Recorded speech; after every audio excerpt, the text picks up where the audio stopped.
Guys हम बात करने वाले हैं क्लास 9 का साइंस है और ये मैं बता दूं आपका सेट 3 है। ठीक है, साइंस का सेट 3 आपको समझ में आएगा किस तरह के क्वेश्चंस पूछे जाते हैं। तो पहला सेक्शंस में हमें देखने को मिलेगा कि किन्हीं 5 प्रश्नों के उत्तर देंगे। यहाँ पे केवल कुल मिला के 7 प्रश्न पूछे जाएंगे, लेकिन आपको उनमें से केवल 5 प्रश्न को आंसर करने हैं। जो आप 7 में से 5 प्रश्न जानते हैं उन्हीं प्रश्नों को हल करने का प्रयास करेंगे।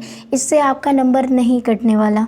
ओके, तो चलिए यहाँ पर देखते हैं। पहला क्वेश्चन यहाँ पर दिया, रासायनिक सूत्र का क्या तात्पर्य होता है, यानी रासायनिक सूत्र का मतलब क्या होता है। ठीक है, तो आंसर समझिए कि किसी यौगिक का रासायनिक सूत्र उसके संघटक का प्रतीकात्मक निरूपण होता है। यानी कि कोई भी रासायनिक सूत्र जो होता है ना, उसके प्रतीक का बताते हैं। यानी एक तो जैसे अगर हम बात करें यहाँ पर, जैसे यहाँ पर हम बात करते हैं कार्बन, ये एक रासायनिक है। ठीक है, कार्बन रासायनिक तत्व है। यहाँ पर देखो कार्बन डाइऑक्साइड, ठीक है, डाइऑक्साइड।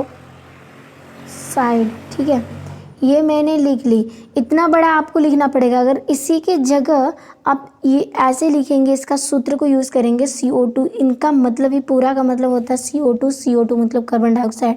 यानी कि इससे हमें साफ स्पष्ट होता है कि कार्बन डाइऑक्साइड को CO2 से दर्शाया जाता है, जो जगह भी कम लेता है।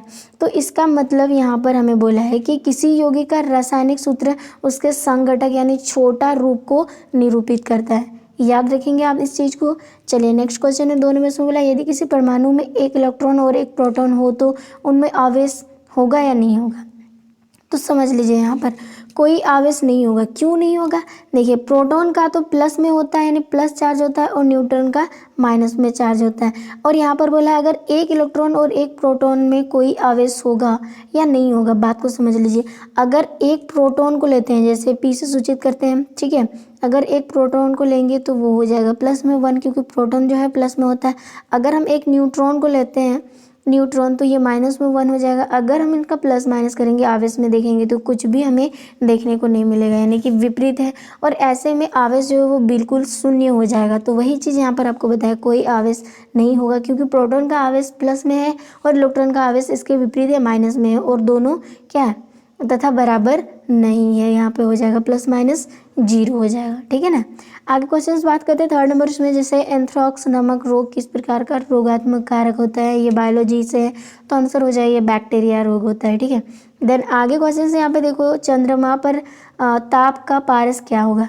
तो देखिए चंद्रमा पर जो ताप का पारस होता है, ठीक है, ये 190 मतलब 190 डिग्री सेल्सियस से 110 डिग्री सेल्सियस के बीच में होता है चंद्रमा पर। अगर हम बात करें वही सूर्य के सतह पर जो इनकी जो गर्म होता है वो कितना होता है, वैसे हम जानते हैं इनका 6000 डिग्री सेल्सियस होता है। जो किसी ने मतलब यहाँ 6000 डिग्री सेल्सियस होता है, जो इतना ज़्यादा गर्म होता है, वहाँ पे कोई जाने का प्रयास भी करेगा लावा बनकर निकलेगा बाहर।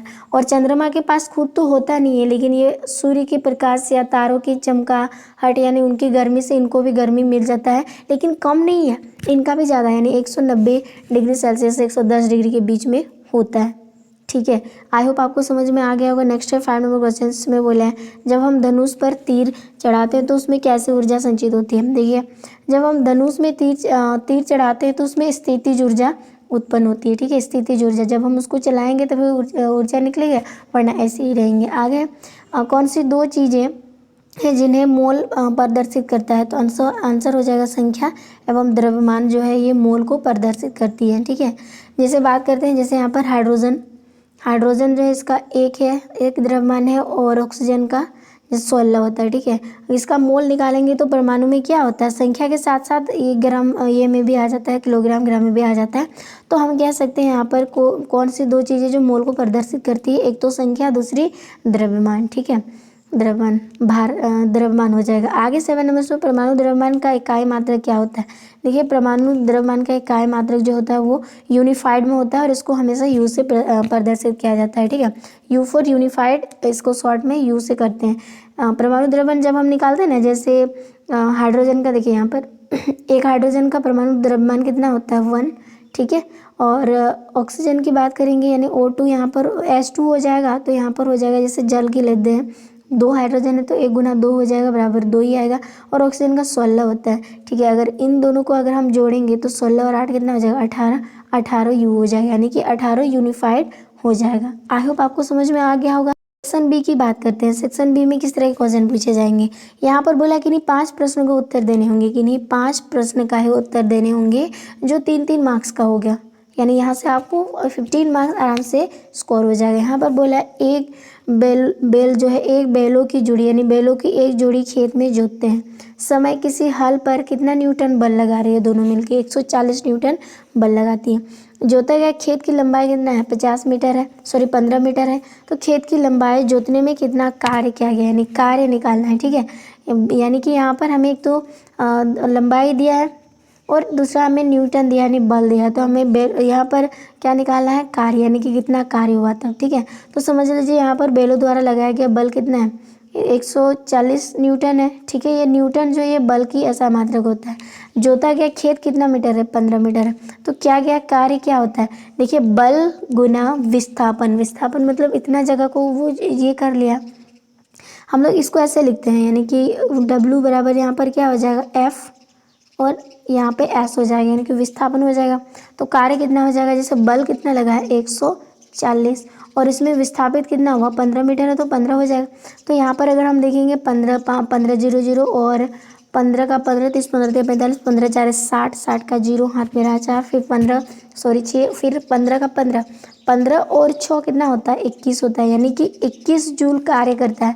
ये जो जे आपको दिख रहा है ना, ये जे है, ये जैसे वर्क का ऐसा मात्रक होता है जूल, ठीक है। कार्य का ऐसा मात्रक क्या होता है, जूल, जो जे से सूचित करते हैं।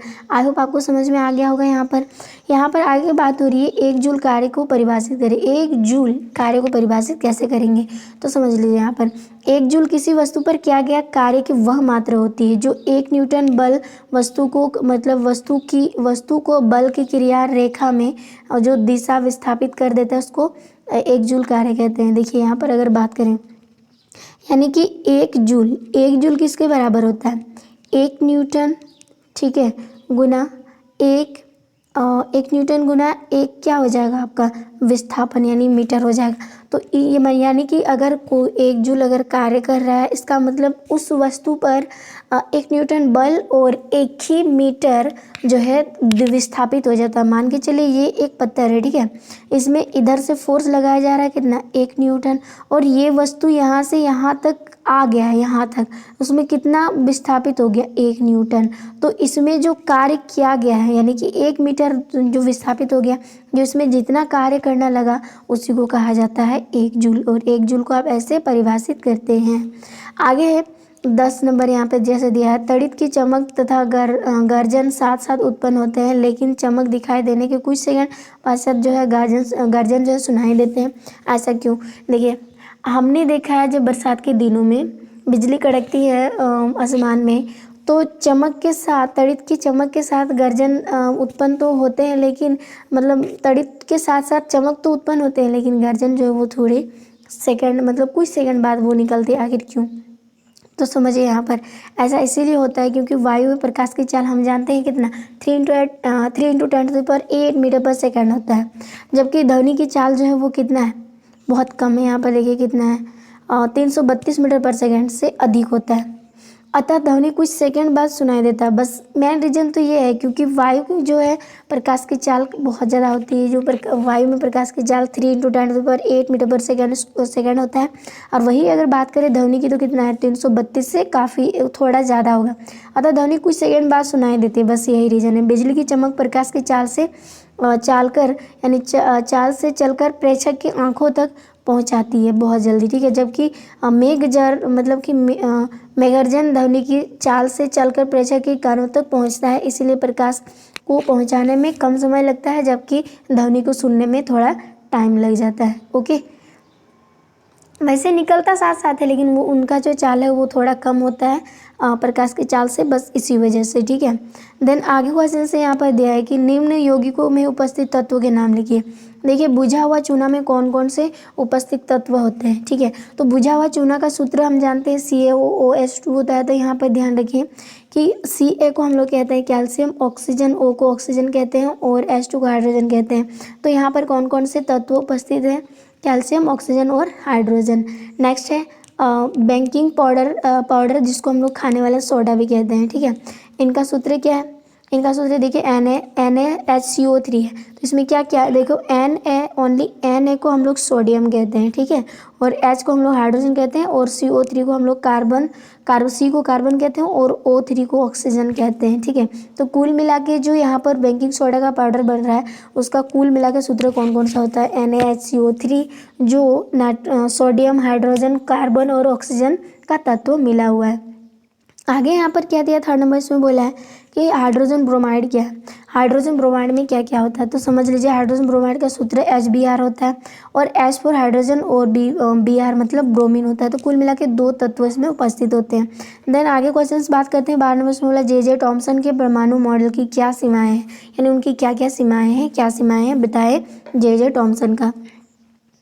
तो बात करते हैं यहाँ पर J.J. थॉम्सन के परमाणु संरचना मॉडल ने परमाणु की उदासीनता प्रकृति यानी प्रकृति की भली भांति जो है व्याख्या दी, परंतु अन्य वैज्ञानिकों द्वारा किए गए प्रयोग के निष्कर्षों को यह मॉडल नहीं दर्शा पाया। यानी अन्य वैज्ञानिकों ने भी ट्राई किया लेकिन ऐसे नहीं कर पाया, बस इसकी सीमाएं यही हैं। ऐसे आप आंसर लिखेंगे। आगे है रोग मुक्ति की कोई 2 आवश्यकता परिस्थितियां बताएं। रोग मुक्ति यानी रोग से मुक्ति होने के लिए, तो पहला है कि रोग मुक्ति होने के लिए व्यक्तिगत तथा समुदाय सफाई तथा अच्छा वातावरण होना चाहिए। अगर रोग से मुक्त होना चाहते हैं तो आसपास साफ सफाई और पर्यावरण एकदम अच्छा वातावरण होना चाहिए, तभी आप रोग से मुक्ति पाएंगे। आगे पर्याप्त तथा संतुलित भोजन भी शरीर को रोग मुक्त करने के लिए सबसे ज़्यादा जरूरी है, ठीक है। ऐसे नहीं कि मीट और अंडा या फिर ऐसे ही कुछ एक ही चीज़ को खाएंगे, नहीं, इसमें हर तरह के विटामिन वगैरह होता है। सारी चीज़ों को मिला के अगर आप खाएंगे तो आप रोग से मुक्त हो जाएंगे। पहली बात तो साफ़ सफाई करनी चाहिए, और हाँ ऐसे भी होता है आपको व्यायाम भी करनी चाहिए, हर रोज़ मॉर्निंग वॉक पर निकालना चाहिए, सबसे बेटर तरीका होता है। आगे है 14 नंबर इसमें बोला है बादलों का निर्माण कैसे होता है, यानी बादल जो आप देखते होंगे आसमान में, इसका निर्माण क्यों होता है।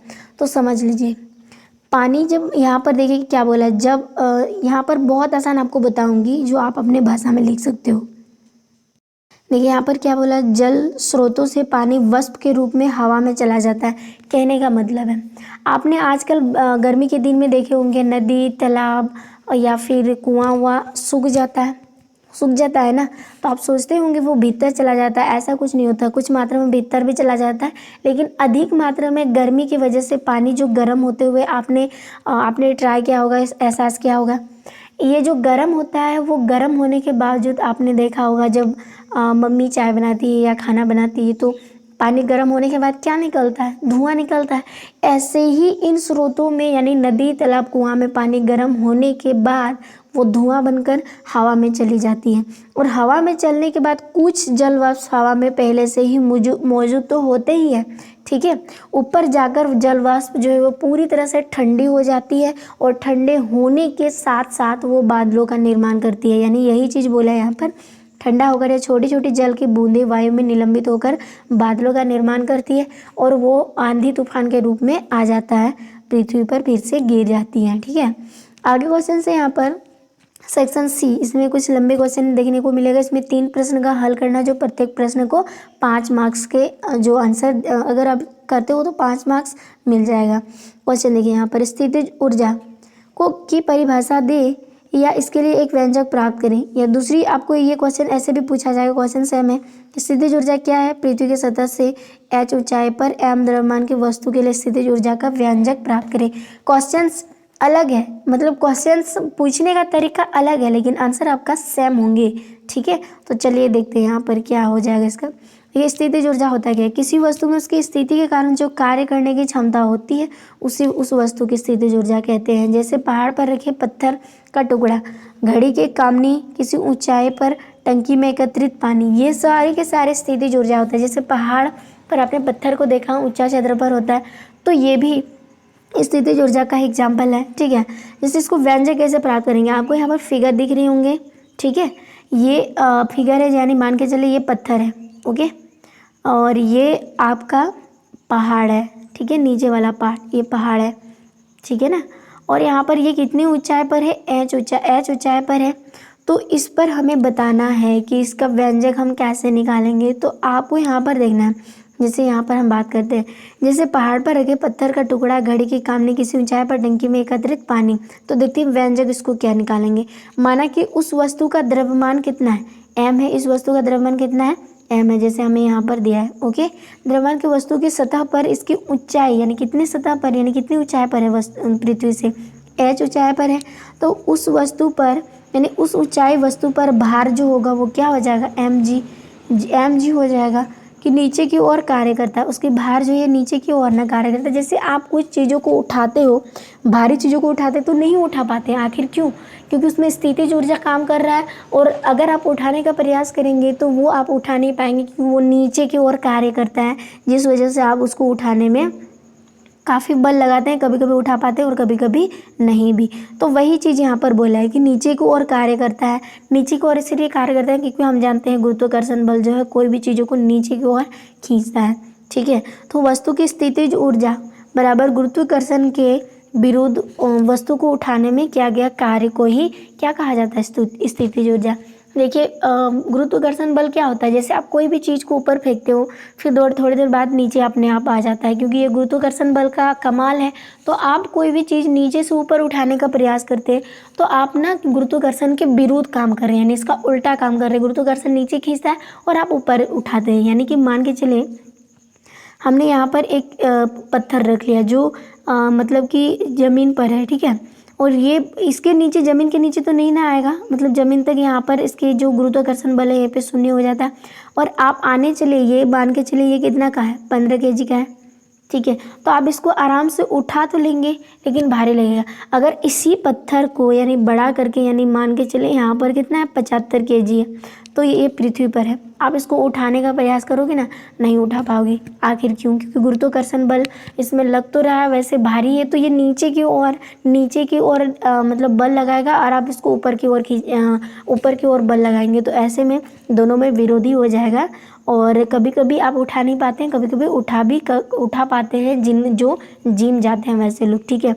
तो आई होप आपको समझ में आ गया होगा स्थितिज ऊर्जा क्या होता है और इसका सूत्र क्या होता है, ठीक है। तो इसका व्यंजक क्या हो जाएगा, यानी कि व्यंजक m द्रव्यमान, तो इसका ऊंचाई पर स्थित है तो नीचे दिए गए कार्य इसके आधार पर आप निकाल सकते हो, ठीक। यहाँ पर क्या होगा, तो यहाँ पर होगा बल गुना विस्थापन, और बल कितना है, बल कितना लगा है, तो बल गुना विस्थापन, यानी इसी को mgh कहा जाता है, mgh इसी का सूत्र होता है।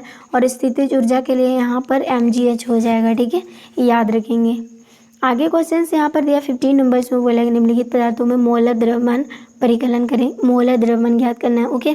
इथाइन का सूत्र होता है C2H2, ठीक है। तो पहले इसका निकालेंगे। देखिए यहाँ पर परमाणु द्रव्यमान जैसे C का होता है 12, यानी कार्बन का कितना होता है 12 और हाइड्रोजन का 1, और यहाँ पर हमें क्या करना है, इसका निकालना है परमाणु द्रव्यमान, ठीक है।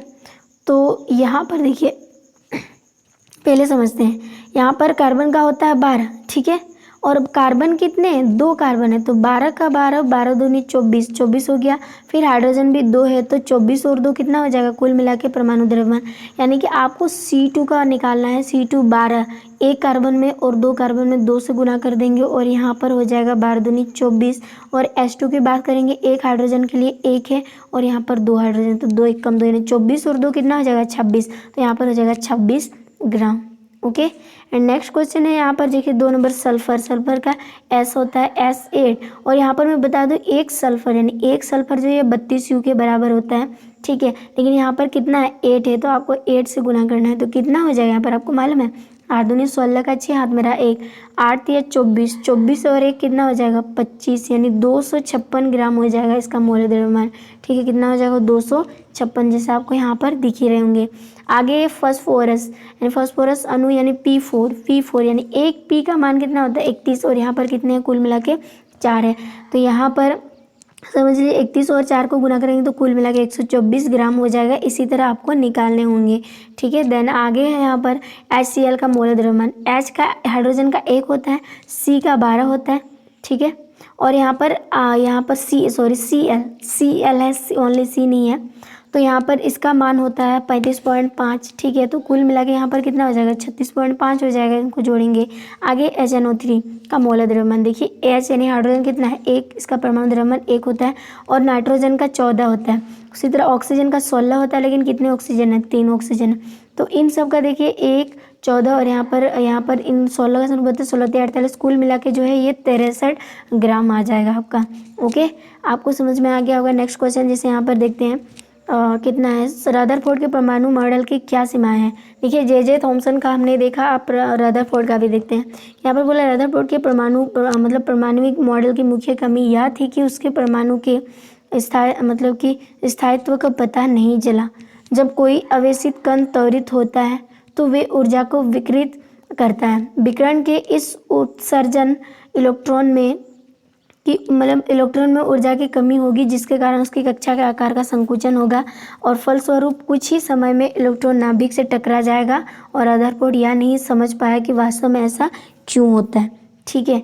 यानी कि इन्होंने जो एक गोल्ड का एक छोटा सा उन्होंने लिया था, जिसमें वो किरण को पास कर रहा था, कुछ देर के बाद किरण वापस लौटने लगा, ठीक है। तो इन्होंने ये किया था और उनको ये समझ नहीं आया था कि जो नाभिक से जो टकरा कर वापस जो जा रहा है, यानी कि रदरफोर्ड ये नहीं समझ पाया वास्तव में ऐसा क्यों होता है, ठीक है। तो ये था रदरफोर्ड का मॉडल, ठीक है।